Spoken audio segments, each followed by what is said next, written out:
Muchas gracias. Antes de todo, quiero agregarme a los agradecimientos de todos los otros colegas para la invitación a Sevilla y también voy a disculparme porque el título en el papel es en español, pero finalmente voy a hacer mi conferencia en inglés. Tendremos algunos textos que resultará más fácil para la lectura. Pues, modernity seems to value highly independence. Nations claim independence from empires, consciences from churches, and children from their parents. But is it possible to claim independence on a deeper level, such as the independence from the first cause of our being, whether we consider this as being the Christian God or the air we breathe? The early modern French religious philosopher Nicolas Malebranche, in his treatise on nature and grace, believed such a claim was possible and argued that it had often been made by his contemporaries without, however, mentioning them by name.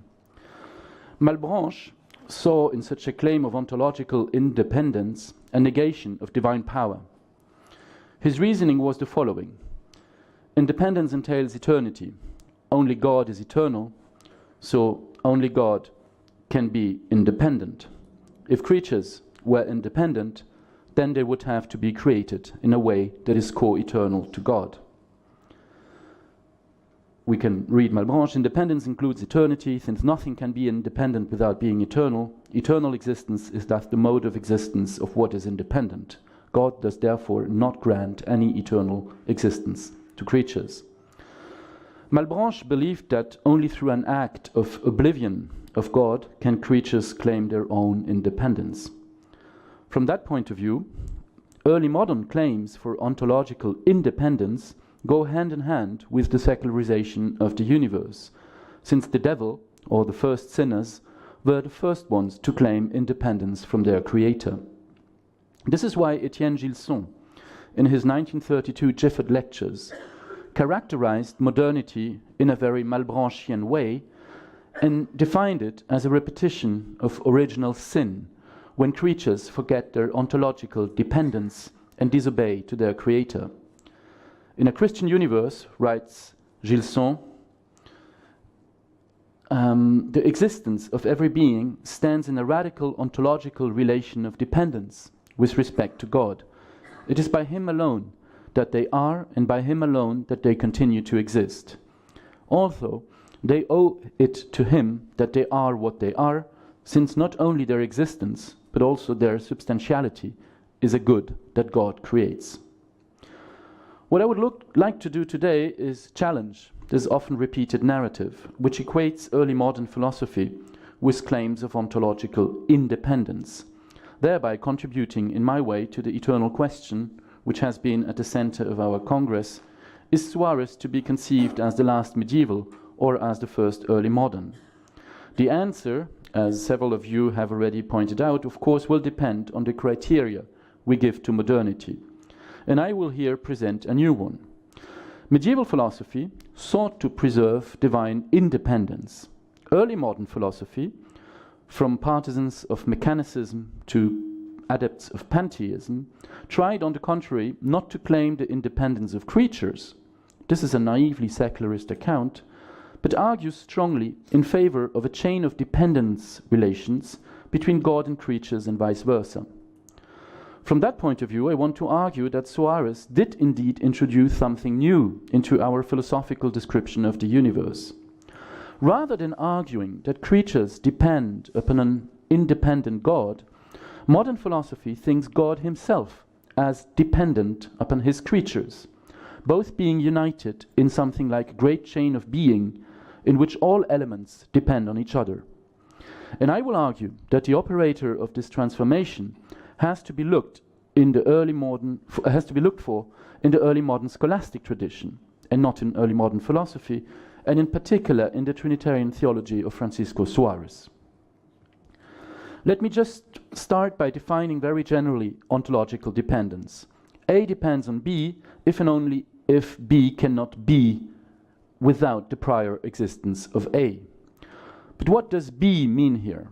It can mean either existential dependence, when the existence of B cannot be thought without the prior existence of A, but it can also mean essential dependence, when the definition of B cannot be thought without including the existence of A.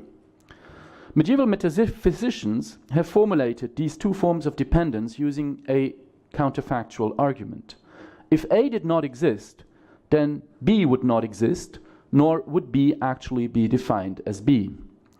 The first counterfactual reasoning establishes existential dependence, and the second, essential dependence. The paramount counterfactual case is, of course, the non-existence of the first cause. Let's imagine there is no God. Would there be a universe, existential dependence, or would there be a possible true statement about a possible universe, essential dependence?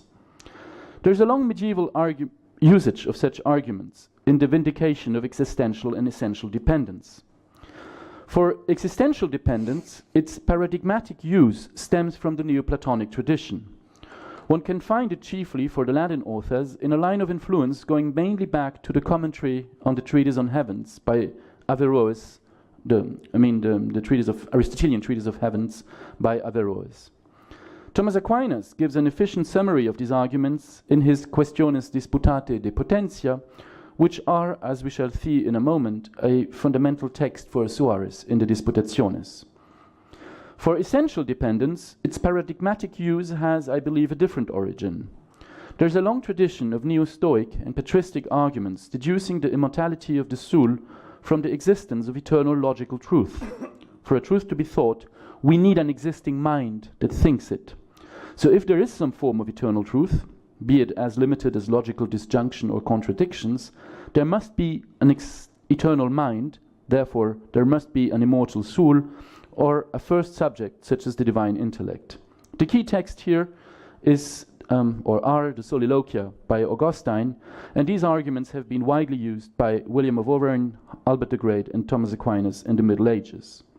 In the first question of De Veritate, Aquinas gives a summary. I read the text. Even if there were no human intellects, things could be said to be true because of their relation to the divine intellect. But if, by an impossible supposition, divine intellect did not exist and things did continue to exist, then the essentials of truth would in no way remain. In various texts of the Summa, and in particular in the De Potentia, Aquinas unifies both perspectives, claiming that both existence and essence are dependent upon God as first cause. For existence, through the double act of creation and conservation, and for their essential or qualitative content by the exemplary dependence of things from the creative divine intelligence. What is Suárez's reading of these two forms of dependence? The answer is straightforward for existential dependence. He opens his De Opere Sextierum, dedicated to creation, with a strong commitment to existential dependence. If there is no creative God, then nothing whatsoever can exist in the universe. The question whether he also endorses essential dependence has been, on the other hand, subject of intense debate among 20th century specialists of his work, and this has been recalled yesterday by Matthew Vail and Leopoldo Prieto and Ángel Poncela.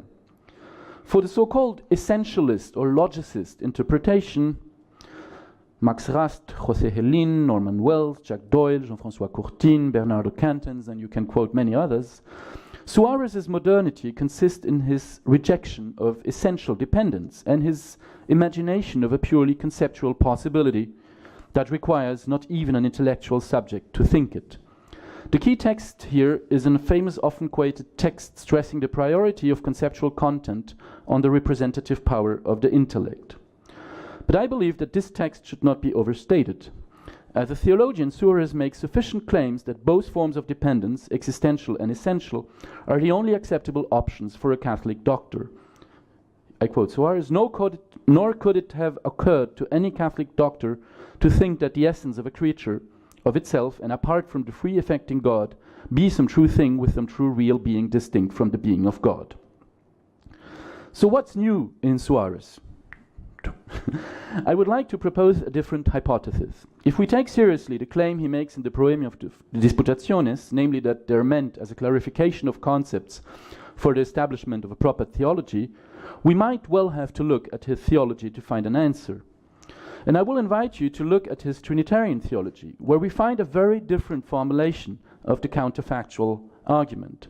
Rather than saying that if God does not exist, there would be no existent being nor any true essences, Suárez actually says something very different. If creatures were impossible, then God himself would not exist. This is an inversion of the classical concept of dependence. Suárez is not traveling the road of independence, as the essentialist interpretation says, but proposes an inversion of the concept of dependence, which I shall briefly sketch out. The key statement, widely discussed among later Jesuits, is the following in De Trinitate. We cannot remove this possibility on the side of creatures unless we remove from God the positive perfection of omnipotence, and therefore also the positive perfection of science, and eventually the whole divine existence. The question is thus not, can we think the possibility or the essences of creatures independently of God? The question is rather, if we cease thinking of creatures as essentially possible, then we would destroy the concept of God. Suárez is thus not at all advocating the independence of creatures. What he is doing is putting into question the medieval principle of the independence of God. I'll quickly skip, for the sake of time, his use of the concept of transcendental relation to establish this point in his treatise on the Trinity, and I go to my conclusion.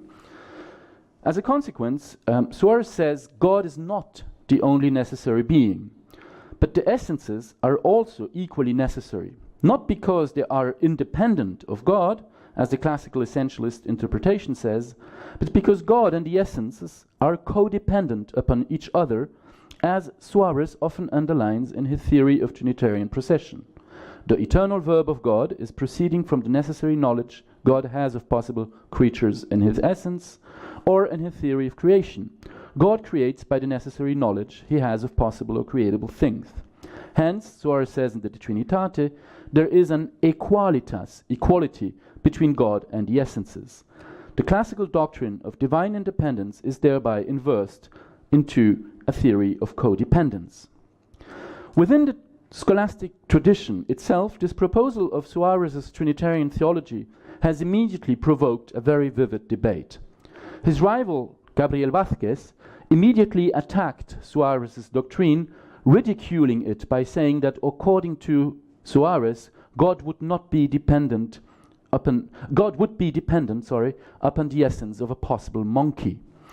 And Rodrigo de Arriaga, the famous Riojano teaching in Prague, gives an admirable summary of this radical break Suárezian theology introduced in the commonly accepted understanding of the relation between God and creatures. This is going to be my last quote. You ask me whether a transcendental relation obtains between created causes and their effects, or whether it exists also between God and possible creatures. It is clearly negated by Father Vázquez, who explains that God cannot depend upon the possibility of a monkey or of an ant. But Father Suárez claims the contrary, and I agree with him, by means of the following argument. The fact that God can produce creatures is essential to God. Therefore, if creatures were impossible, then God would not have any power to produce them. Therefore, God would disappear if creatures were impossible. Therefore, God is essentially connected with possible creatures. Let me conclude. If we take seriously this debate, which dominated scholasticism during the entire 17th century, we could perhaps correct our image of modernity.